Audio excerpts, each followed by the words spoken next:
What's up guys? In this video I'm going to be talking about my favorite rivals who in my opinion are the very best in the franchise. Similar to how in my last video I talked about my least favorite rivals, and in that video I had absolutely no issue picking out my 3 least favorites, but for this video I had a very difficult time picking just 3, so I'm doing 5 this time. And before I get started, I just want to say that this is my own opinion that I formed through my personal experiences, but if you do feel differently, don't be afraid to let me know in the comments. So I'm going to kick it off at number 5, which is Barry. Being the childhood friend of our character, I immediately found him pretty entertaining, and his restlessness made him a very unique character in my opinion. Though, for most people, it gets old pretty quickly. Him always being in a hurry, missing a lot of details, and running into people made him a hilarious character to me and won a place for him in my heart. Because honestly, he felt like a little brother. And though he was going about it wrong initially, with his gung-ho demeanor and his determination is a nice change of pace from the other rivals that we had by this point. And by the time that he faces a crushing defeat at the hands of Jupiter at Lake Acuity, I really felt for him, especially since it shows just how selfless he is. Just like how he takes the blame for going into the tall grass at the very beginning of the game, which not to mention shows how much he cares for our character. And the shift in his character to become a little more serious and mature just shows how much his loss to Team Galactic affected him. And later, when you finally meet his father, Palmer, the parallels between their personalities is honestly pretty amusing. And now, it does pain me to put the rival of my absolute favorite Pokemon game at number 5, but his character development isn't as huge as the rest of the rivals on my list, so I'm going to move on to number 4.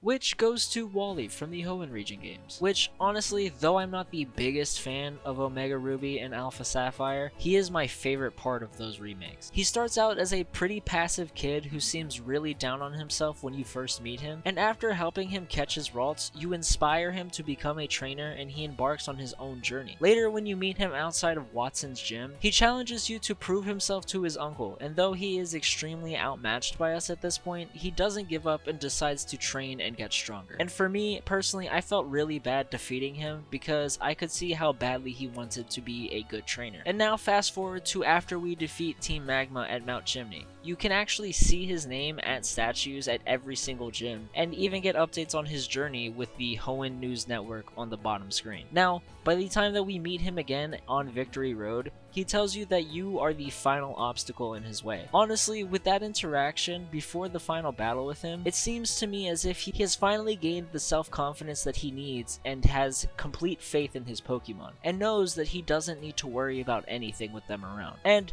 watching this poor kid riddled with health issues grow into the confident young man that he became with a pretty decent team is honestly pretty inspiring. He is arguably one of the best characters in the franchise, if not the best, but unfortunately, since we don't get enough of him in either of the Gen 3 games, that is why he is number 4 on my list. And now we move on to number 3. Blue, or Gary, he is considered to be the best rival by almost every Pokemon fan, alongside Silver, but to me, if you've watched my last video on my least favorite rivals, Silver makes it on there for more or less lacking what makes Blue interesting. He's an extremely capable trainer and can achieve anything that he sets his mind to. I mean, Blue even became the Kanto Pokemon League champion, which says something, which no other rival has been able to do. Now, what I love about Blue is he intends to beat you in any way that he can. I mean, he even goes the length to tell his sister to not give you a map so you can get lost. Like, honestly, that is some serious dedication. And though I dislike Silver for being a dick, Blue being a dick makes it fun, and Blue can also back up his smack talk. I can't tell you how many times as a kid, and honestly even now, I've either lost to him or barely won against him. His team is absolutely relentless, and will steamroll you if you let up even just a little bit. As well as him actually caring about his Pokemon unlike somebody else, and that's especially proven if the Raticate that Blue owns actually did end up dying, like many fans theorize, because he actually goes to Lavender Town to mourn it. And it just blows my mind how in-game we're always following behind Blue's footsteps. He's always leagues ahead of Red because, again, he becomes the champion of Kanto before we even get a chance to. And even after he loses the title of champion, Blue takes up being the Viridian City gym leader. And in Heart Gold and Soul Silver, his team is balanced and consists of different types of Pokemon, which is a trend that we don't see again until Gen 8. Next up is number 2, which is gonna be a tiny bit controversial, but honestly, it's top. I know he isn't everybody's favorite, but I do find his character charming, and his overall character arc is honestly pretty endearing in my opinion. He starts off with all of this aspiration to be as great as his brother, which not to mention is an impossible goal to achieve, since at this point his brother has not lost a single Pokemon battle. So obviously he has a lot to live up to. And despite getting stomped on over and over again by us and belittled by Bede the first time that they come across one another, he doesn't give up hope and continues to push through despite his resolve waning with every single loss. He even ends up feeling like he's making his brother look weak, but it is short-lived since he finally no longer doubts himself shortly after you defeat the Rock or Ice type gym, depending on which version you own. And after we finally beat him at the very end of the Champion Cup, though he is heartbroken, he still congratulates us after going through another bout of depression, thinking that he only drags down the people around him. He begins to see that his purpose isn't to follow in his brother's shoes and become the champion, but to make his own path by becoming a Pokemon professor and to help people around him. Watching him go through his ups and downs and still coming out on top makes him an extremely compelling character to me, and very relatable as well, and that is why he is my second favorite rival. Now, before I move on to my favorite rival, some honorable mentions, the first of which is going to be Marnie. Honestly, I find her character very compelling. Her motivation to win the Champions Cup is solely because she wants to support her hometown of Spikemuth, and though Team Yell tries their hardest to sabotage every other participant, instead of letting them continue with it, she constantly scolds them for it, and even apologizes for it. And later she even replaces her brother as the gym leader of Spikemuth, though initially declining on his offer. The way that we leave Sword and Shield makes me really excited for whenever we end up getting a part 2 for these games, since it is kind of reminiscent of Black and White, with Bianca becoming Professor Juniper's assistant, Charon becoming the first gym leader of the game, and Iris going from the 8th gym leader of the game to the Pokemon champion. Number 2 on the honorable mentions is May and Brendan. Honestly, they set the precedent for me of the ideal rival, someone who is helpful when you need it and also inspires you to actually want to beat them. At the very beginning of the game, they are very helpful, giving you tips and even offering to catch your very first Pokemon for you. But that didn't compare to when you were told by one of them, unlike you, your father actually looks like he's tough. And that tad bit of arrogance reminds me of Blue, which may be why I like them both so much. And now for the number 1 spot on my list, N. Though being the most mysterious of all of the rivals that we've had, he has possibly the best story of any given character in the entire franchise. And if you don't agree with me, you should at least agree that he is definitely the most complex character in all of Pokemon. Despite being a part of Team Plasma, he isn't necessarily a villain. He challenges our point of view of Pokemon, and for me personally, I really do understand his point of view, and his logic honestly makes a lot of sense. Pokemon aren't tools or slaves, and his backstory of being raised by Pokemon before being taken in by Ghetsis, as well as being able to understand Pokemon, which fuels his resentment of humanity, since he was raised by Pokemon that were abused and neglected by their trainers. And in Black and White, N represents truth or ideals depending on which version of the game you play, claiming that he knows the truth of every Pokemon being neglected, or that his ideals can lead to a better world. And what I find most interesting about N is he questions his motivation throughout the entire game. And though in almost every single game battling with Pokemon is brushed off as either a bonding experience with them, or they say it's just a symbiotic relationship, N debates with the protagonists about these ideas and challenges our ideologies, and even his own. And in the final fight with N, after he is defeated, he accepts the outcome, followed by Ghetsis finally revealing that he has manipulated N all the way from the start, even using abused Pokemon to create N's worldview. And after defeating Ghetsis, N realizes his own beliefs were wrong, even admitting that along his journey, he was very surprised by how many Pokemon loved their trainers and wanted to be with them and never understood why. N realizes that the world isn't black or white, and that his ideals can't be forced onto others, which I personally think is a huge lesson that everybody should learn from. And that is why N is my favorite rival. So let me know in the comments down below who your favorite rivals are, and if you enjoyed the video, make sure to leave a like and subscribe. Thank you so much for watching, and I'll catch you guys in the next video.